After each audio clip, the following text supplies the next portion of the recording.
and welcome back to Backyard Bushcraft. On this episode, we're going to be talking about shelters. We're going to show you tons of designs of shelters for different environments that you can even build at home. So let's go.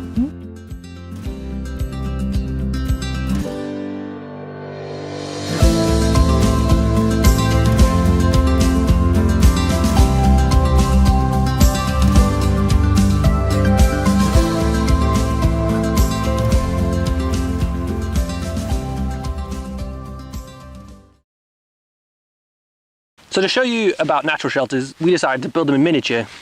This is my version of a mini shelter. I've gone for the what's commonly called a one-person dog kennel. This is the outside frame of it. So it's 2 Y poles over here, or 2 poles with a nice little notch in it, and then 1 long pole, as long as the person would be, and then a bunch of poles on the outside. Then what you do is you take that and you cover in more sticks, lots of leaves, lots of debris, and you make it waterproof.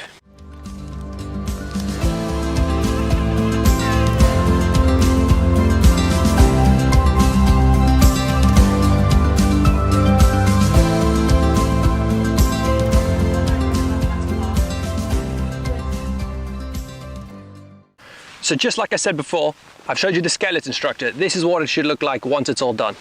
I've got the same layers of sticks building up the actual frame. Then I've got a layer of grass, a layer of leaves, and then finally a layer of bark. I've got a bit over the top here, and I put some fire reflector walls, got my wood pile already, a nice entrance. But this would effectively be a really good one-man shelter. Ideally, you want as much stuff on the outside to try and make it waterproof, but we'll see if that's the case later.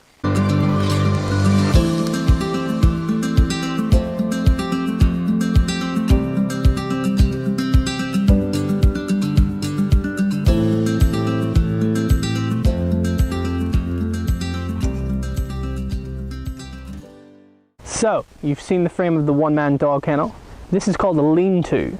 Quite simple, really in reality. You take a bunch of sticks and you lean them against a crossbeam, either between 2 trees or in this case 2 Y poles. And then what you do is you build a nice solid wall in between. Keep the heat in, and again, this is just a skeleton view, and this is what it looks like when it's complete.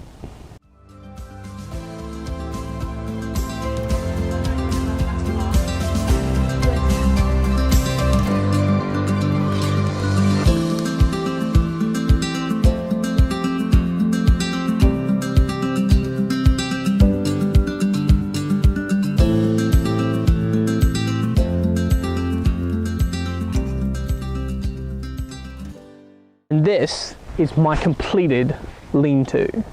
I went with dried grass, just the same as Kyle, some reeds on there too, and then I topped it off with a nice thick layer of moss that's hopefully going to make it waterproof. Now, what we're going to do is we're going to do a couple tests.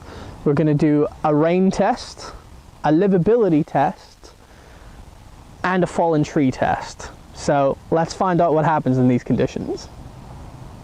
So the first test is our rain test. Okay, so what I'm going to do is I'm going to pour some water on top of Kyle's shelter. We thought it'd be fair to do the other ones, and we'll just see if it is indeed waterproof. So we'll just a little bit of a drizzle, a bit of a monsoon. I don't know, what do you think?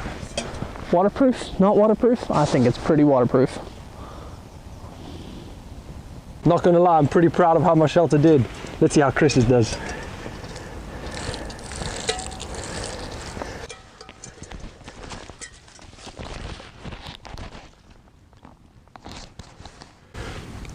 Little bit leaky.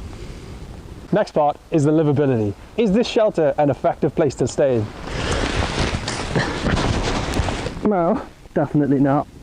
Livability, you know, I fancy my chances on this one. Let's find out. Hey, it's wet in here.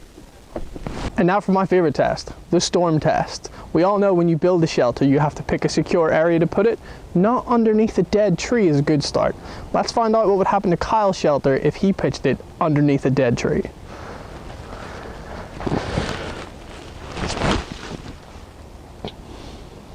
Oh dear. Man, I really like that shelter. Anyway, let's see if Chris's can stand the same test. I think that's a no. Thanks for joining us for another episode of Backyard Bushcraft. We hope you enjoyed our miniature shelters and the various tests that we've done on them. If you'd like to build some shelters at home and share them with us, just tag us on Instagram at the Bushcraft Company. So have fun at home, guys, and show us what you come up with. But Kyle, I just thought of one more test that we could do. Yeah. The Godzilla test.